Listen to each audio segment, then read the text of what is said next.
There we go.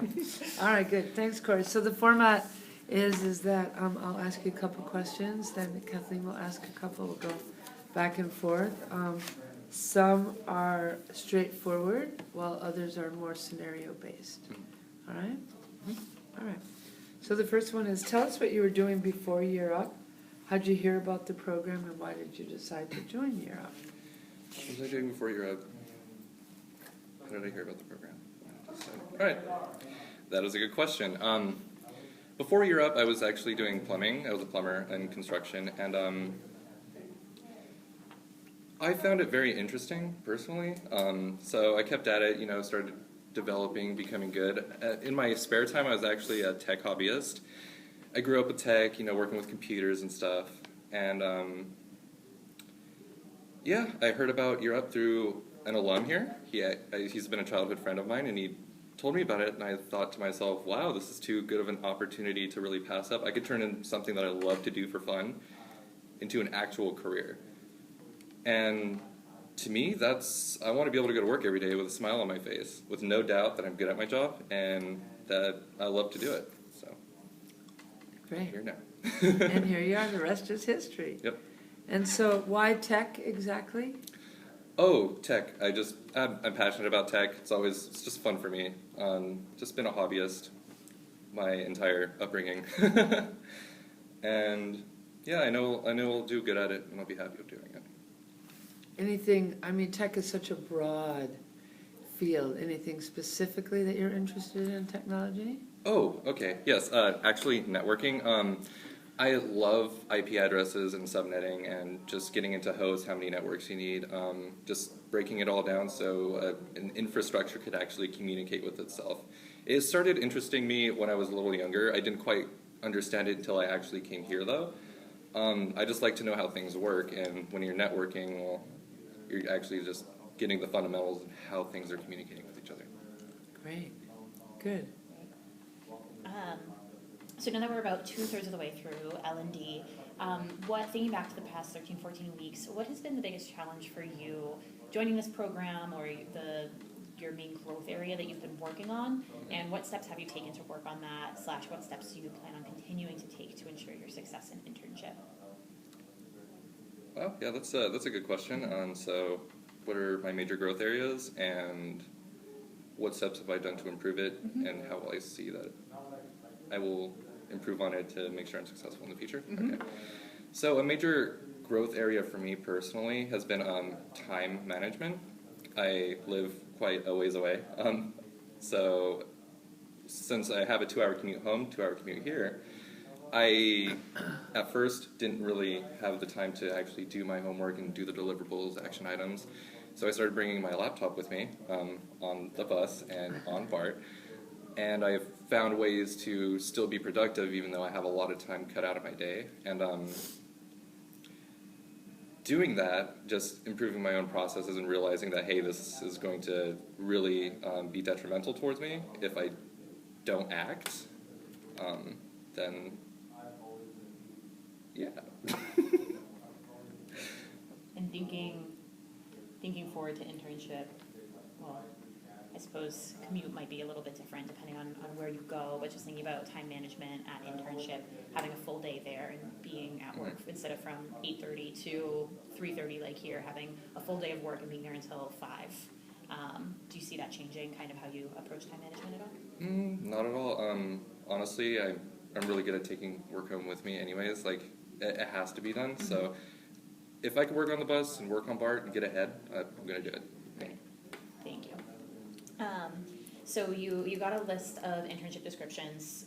Going off of one of those, you can choose anyone you'd like. I'd love to just hear what makes you a strong candidate for any of those internship opportunities. Well, networking. That's a good one. So, networking. I feel like I'm a strong candidate for that networking. You have to be able to communicate well with others. You have to be able to understand CLI and actually like the infrastructure, being able to communicate that with other people that don't understand it. I have a pretty interesting background. I haven't really come from tech. I've come from construction and retail. With that, I've actually developed some pretty good skills with communicating with different types of characters. And I also would bring a different way of thinking into the position, being able to elaborate things, being able to break it down. And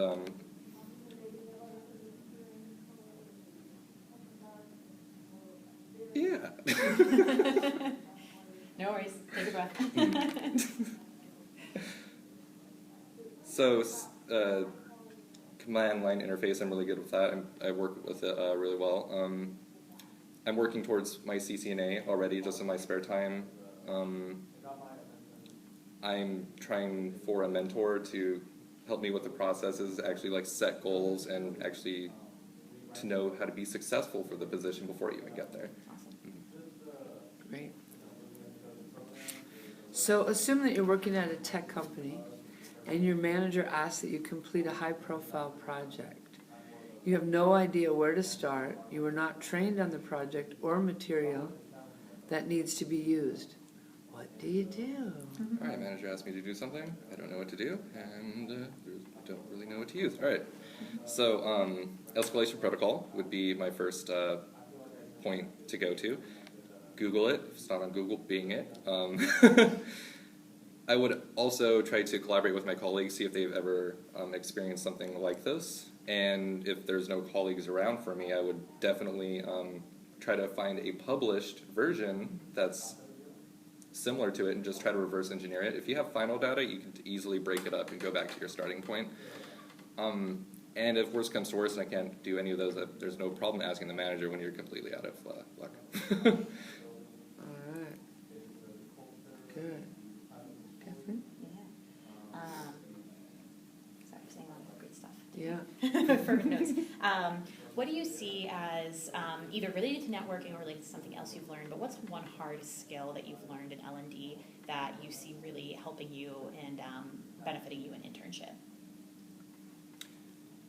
That's a good question. All right, so one thing that's going to benefit me later that I've learned here. From what I've seen and what I've heard from instructors, Excel is something that's going to be used in pretty much every field. So I feel like that's going to benefit me no matter where I'm placed, what track I'm in, and I'm sure I'll do really well in it because I have 100% in the class actually.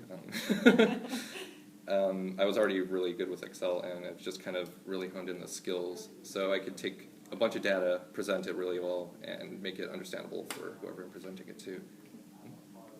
Thank you. Great. So let's say that you're at work and you have a remote manager, so your manager is not on site, and he's always busy, he or she's always busy and difficult to reach, and you have significant amount of downtime at internship and you're not sure what to do. Just walk us through kind of an immediate and long-term plan, how you would address this specifically. Awesome, that's a good question. Immediate long-term plan, bosses remote, I have nothing to do. All right. So, immediate response would normally, especially if I'm just finally completed a task, I would go and I would ask my colleagues, hey, do you need help with this certain project? And if nothing else, by this point I'm hoping that I would have bounced some ideas off my manager for when downtime comes, if I could still be productive in my own learning and actually be able to code Python or Ruby, Bash, and just staying productive. You have to ask around, make sure that there's still work when there's absolutely nothing. You have to make sure it's clear with the manager. All right. Good. Thinking about a time when you were in a leadership position, what is a challenge that you faced in that role, and how did you overcome it? Wow, yeah, I actually have a really... All right, so I had this trainee he was a new hire, and he didn't know anything about plumbing. They literally hired him to be my lackey, so I was trying my best to show him how things are done, but he wasn't getting it, and it was really frustrating because I've done it a million times, so it's like, take a deep breath, So eventually, I just kind of had to work with him. And I was like, hey, this is how it's done. If you're moving slower than I am, then there's something wrong. Then as long as I'm doing it with him, he kept up because he saw that the pace was there at that point.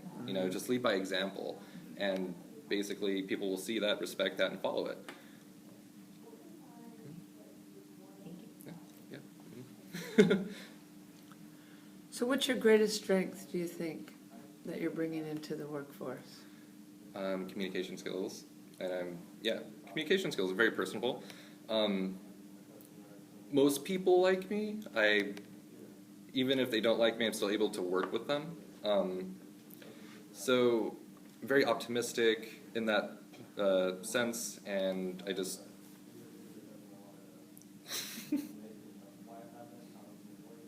Yeah, finish. have a way with just communicating with others that most people don't have. Make Which people feel is? comfortable, and making people feel Okay. comfortable while talking to me. All right, good.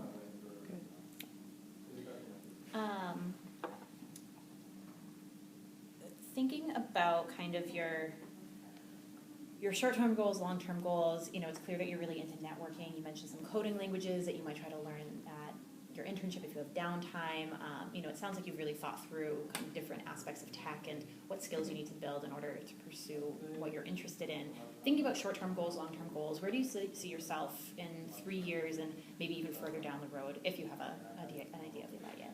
Well, I'm hoping to, in that aspect, I'm hoping to have my CCNA, hopefully get into network security, and just do the steps needed in order to ensure that I attain those things while still, working. Long-term goals, I want to do network engineering and, building an infrastructure for a company to connect to the internet. And